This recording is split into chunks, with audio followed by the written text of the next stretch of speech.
They say a mother's love is unconditional, a boundless well of forgiveness and sacrifice.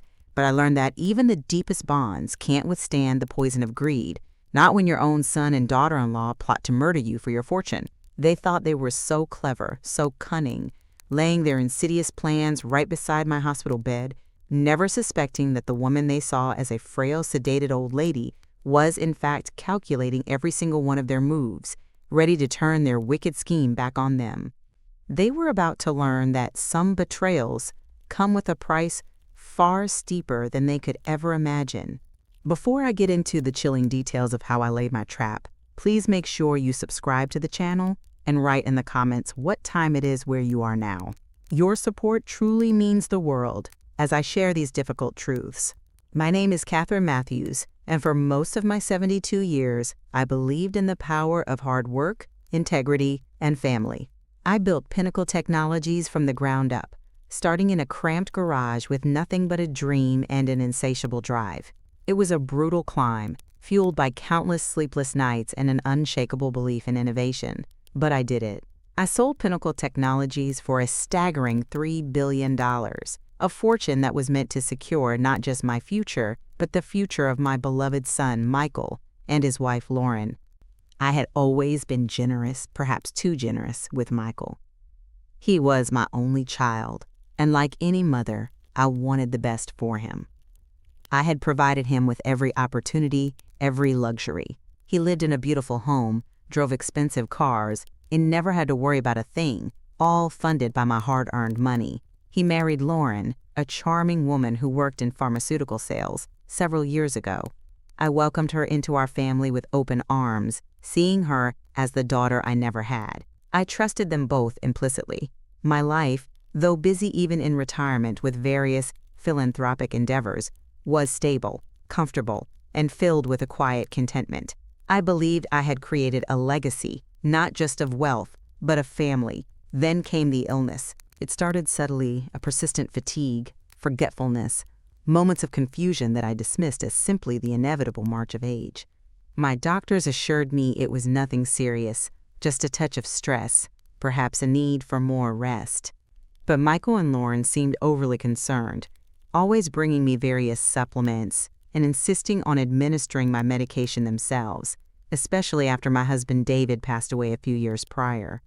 I remembered feeling a similar decline in David's health towards the end, a rapid cognitive deterioration that doctors struggled to explain. Lauren, with her background in pharmaceuticals, would always chime in with medical jargon, making me feel secure in their care. The symptoms worsened, however, and I found myself in the hospital, undergoing tests for what the doctors suspected might be early-onset dementia. It was a terrifying prospect, but I had Michael and Lauren by my side, or so I thought. I was lying in that sterile hospital bed, the scent of antiseptic thick in the air, feeling the heavy fog of the sedative they'd given me for a procedure earlier that day. My eyelids were drooping, my limbs felt like lead, but my mind, for some reason, was clearer than it had been in weeks. I wasn't fully unconscious. I was drifting, suspended between sleep and wakefulness, when I heard their voices, Michael and Lauren. They must have thought I was completely out, because they were speaking in hushed, yet startlingly clear tones. "Are you sure this digitalis won't leave a trace?" I heard Lauren whisper, her voice usually so sweet, now sharp with an edge I'd never heard. Michael mumbled something in response, a nervous cough. "You said it's untraceable in small doses, Lauren. It just mimics heart failure, right? And she's already got a weak heart." My blood ran cold. Digitalis. I remembered her insisting I take it for my heart palpitations, despite my own cardiologist never prescribing it. The fog lifted further, replaced by a horrifying clarity.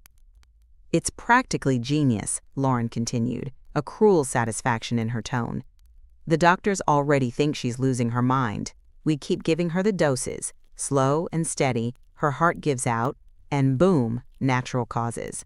No one suspects a thing." "But what about the house?" Michael asked, his voice riddled with a tremor of fear, not for me, but for their plan. "You said we needed to stage an accident." "Exactly, Michael. A house fire," Lauren practically purred, her old age, A faulty electrical system. Easy. We make sure we're at Jeppe's, 45 minutes away, having a lovely anniversary dinner. And then we come back to find tragedy. It will look like she just couldn't get out in time, a heartbreaking accident, and all her billions are ours. My breath hitched in my throat. My own son, my daughter-in-law, plotting my murder. Not just my death, but the deliberate and prolonged poisoning, followed by an agonizing fire. A wave of nausea washed over me, a physical manifestation of the crushing betrayal. The world tilted on its axis. The woman they thought was a doddering old fool, drifting in a sedated haze, was listening to every heinous word. It was in that moment, as the realization solidified into a stone-cold certainty, that the loving, indulgent mother I had been died. In her place, a different Catherine emerged, one forged in the fires of betrayal, precise and utterly ruthless. They had mistaken my love for weakness, my generosity for senility. They were about to learn they had made the gravest mistake of their lives. I lay there for what felt like an eternity, feigning heavy sleep, my heart pounding a frantic rhythm against my ribs, struggling to maintain a placid expression. Every fiber of my being screamed to lash out, to sit up and confront them, to scream the truth. But the shrewd businesswoman in me, the one who built an empire from sheer force of will, knew that impulse was suicide. I needed to act, but I needed to act intelligently. I had to protect myself. The moment Michael and Lauren finally left, their footsteps receding down the hospital hallway, I pushed the call button. When the nurse arrived, I whispered, my voice deliberately weak. I think I overheard something troubling. I need to speak to my lawyer and my private security, immediately. The nurse, seeing my distressed state, quickly called my attorney, James Harrison, and activated my emergency contact for private security. The shift within me was immediate and absolute. The initial shock, the deep, soul-crushing hurt, was replaced by a cold, calculating resolve. It was as if a switch had flipped. I wasn't just a victim, I was a target, and in the world of business, being a target meant you fought back with everything you had, and I had a lot. For months, I had been documenting their suspicious behavior, almost subconsciously. My health had been declining too consistently, too strangely, for me to ignore completely, even amidst the fog. I had a series of leather-bound notebooks filled with meticulous entries, dates, times, Michael's increasingly frantic phone calls about his gambling debts, Lauren's insistent suggestions about my new medication, her strange inquiries about my will, the times they had access to my home alone. I had even started discreetly recording some of our conversations, a habit from my business days, a safeguard against misremembered details in complex negotiations. My intuition, honed over decades of high-stakes deals, had been screaming at me, but my mother's heart had muted the warnings. No longer. From my hospital bed, I worked with a focused intensity that would have impressed my fiercest business rivals. James Harrison, my attorney for over 30 years, was initially hesitant when I told him my suspicions. "Catherine," he'd said, "this is your son."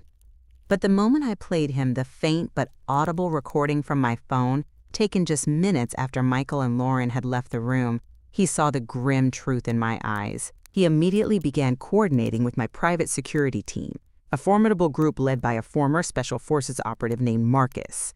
Together, we devised a plan. I needed to return home, to my familiar environment, to lay the trap. The hospital was too public, too controlled by their narrative. We arranged for my swift discharge, citing my urgent need for home care. Once I was back in my opulent, yet now strangely ominous, home, the real work began. I systematically went through my files. Every bank statement, every receipt, every property deed was cross-referenced. I had a secret safe, a relic from my early business days when I learned to trust no one implicitly, especially with intellectual property.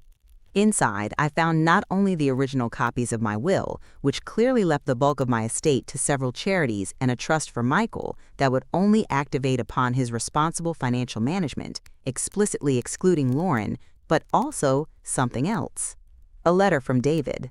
My late husband, a week before his sudden decline and death, had left a sealed envelope.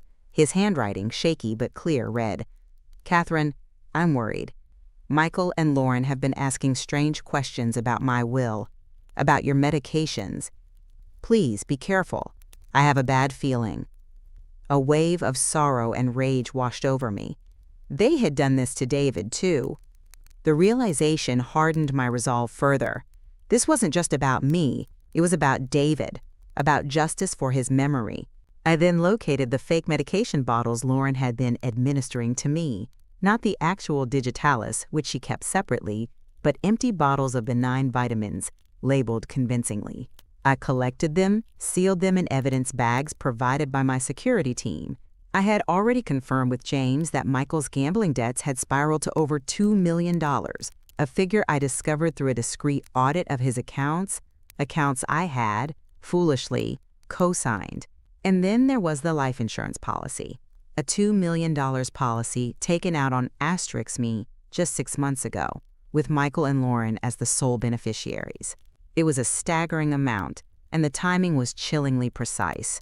My security team installed discrete cameras throughout the house, linking them to a secure server. I even had them set up a system to remotely monitor Lauren's online activity, and what they found was sickening.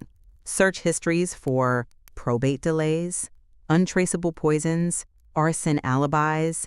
How long does digitalis stay in the system? Every detail, every piece of evidence was meticulously documented, dated, and cross-referenced in my notebooks and spreadsheets.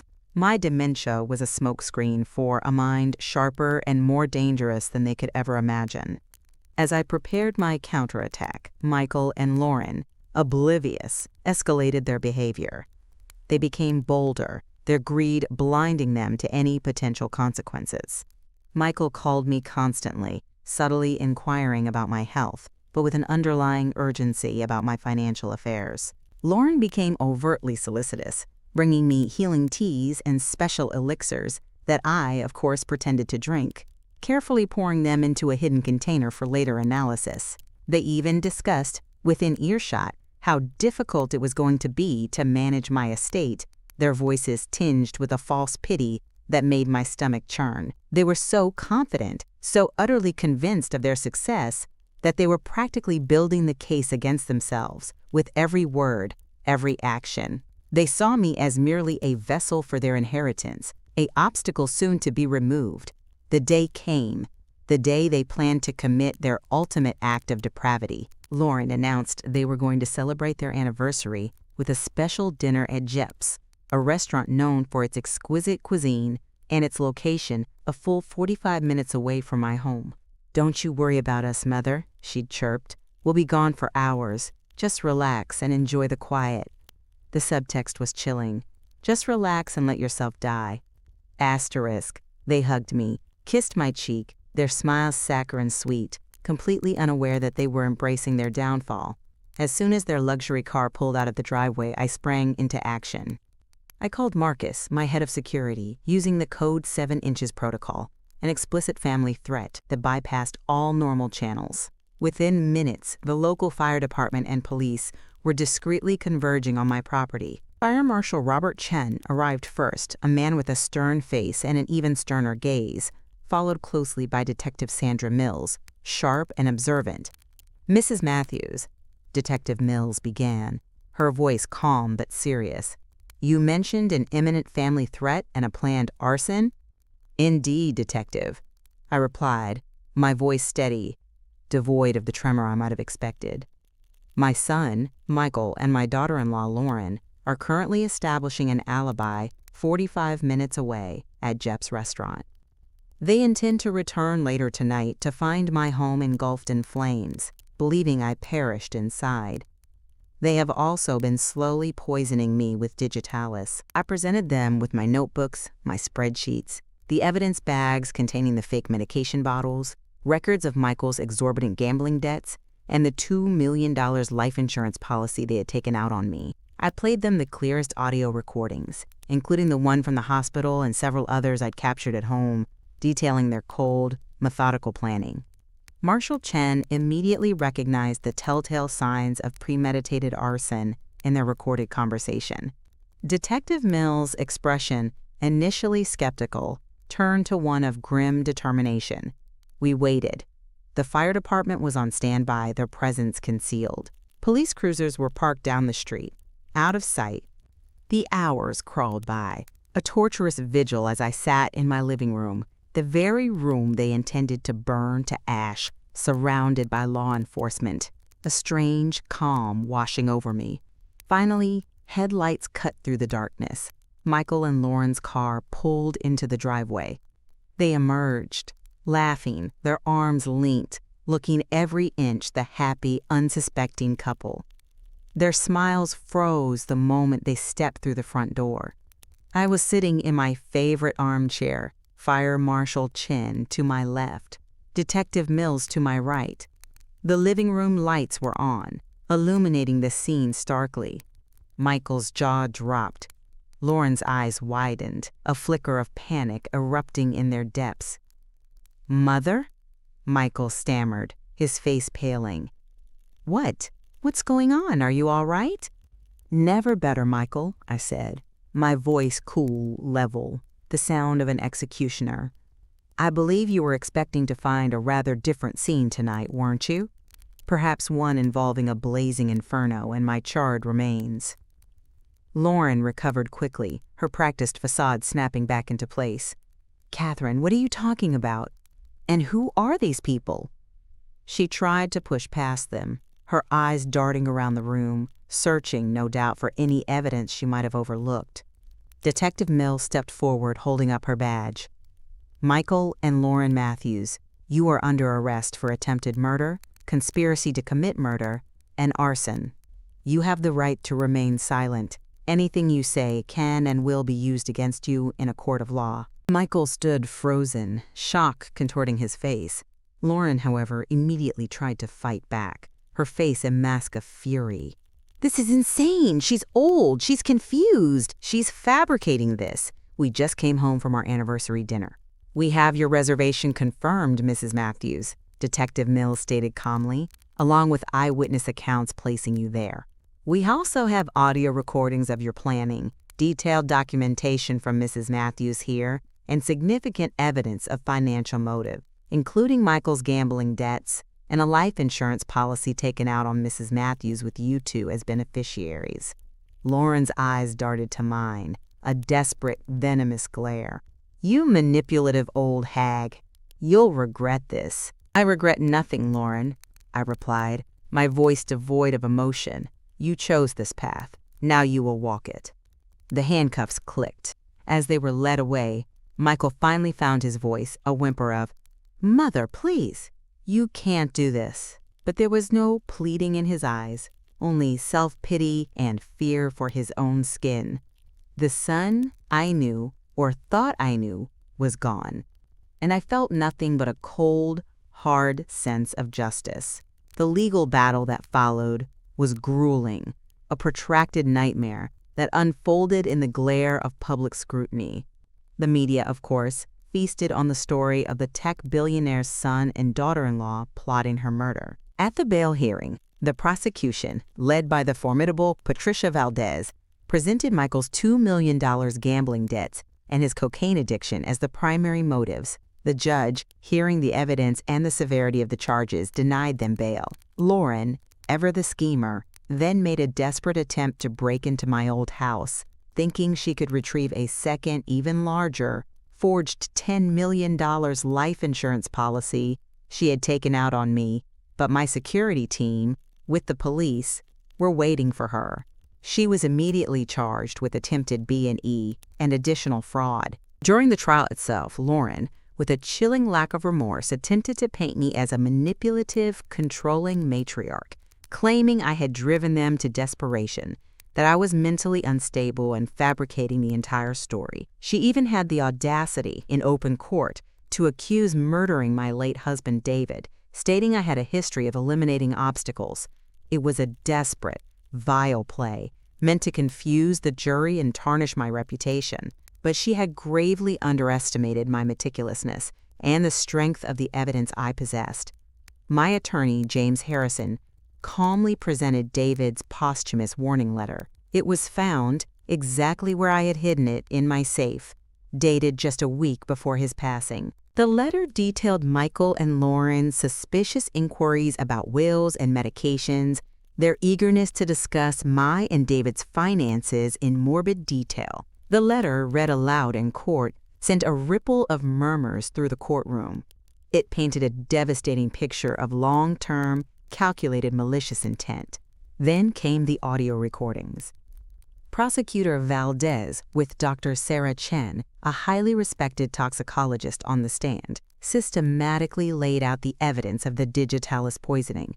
Dr. Chen explained how the specific dosage and administration could mimic the symptoms of dementia and heart failure, making it difficult to detect without specific testing.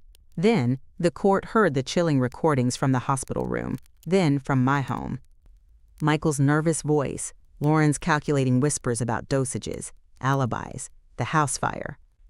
When the recording of their anniversary dinner conversation played, discussing the timing of the fire and the money, Michael, sitting beside Lauren, physically convulsed. He leaned over and vomited right there in the courtroom. It was a raw, visceral reaction that spoke volumes, shattering any illusion of their innocence. Lauren, pale and defiant, glared daggers at me, but her composure was crumbling.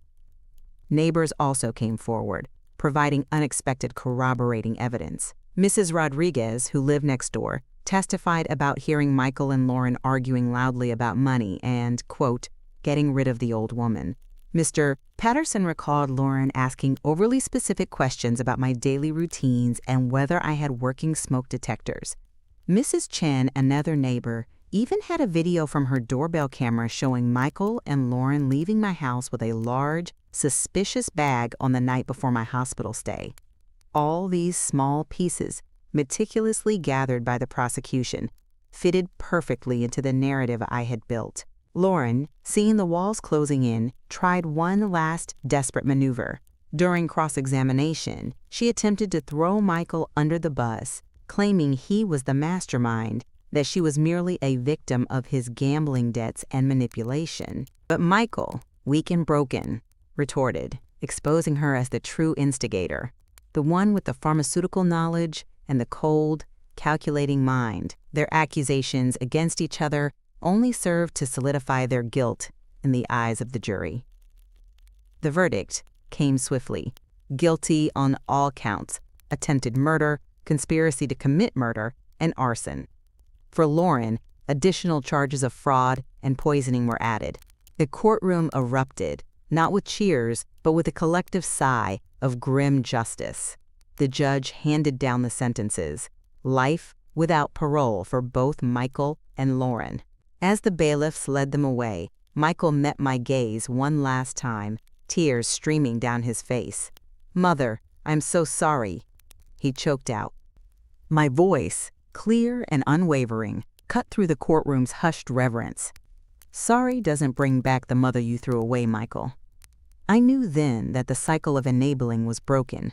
There was no going back. The fallout for them was total. Their lives, built on a foundation of greed and deceit, crumbled completely. They lost everything: their freedom, their reputation, their marriage dissolved in the wake of their mutual accusations, and of course, my vast fortune remained entirely out of their reach. I later heard Michael's cellmate was a man who had murdered his own mother for insurance money. A bitter irony, if there ever was one. For me, the immediate aftermath was a strange mix of profound grief and immense relief. I grieved for the son I had lost, the family I thought I had, and the unconditional love I had so freely given. But the relief was palpable. A lightness I hadn't realized was missing until it returned. My old house, once a symbol of family, now felt tainted, a monument to betrayal. I liquidated my old life, selling the house and donating a significant portion of my wealth to various charities, particularly those supporting victims of elder abuse and those battling addiction. I kept enough to live comfortably, more than comfortably, but I no longer sought the trappings of excessive wealth. I moved to a beautiful villa in Santa Barbara, a peaceful sanctuary overlooking the Pacific Ocean. The salty air and the rhythmic crash of waves became my new symphony. Here I found a different kind of life, one defined by independence and genuine connection, not by obligation or the hollow promises of blood ties.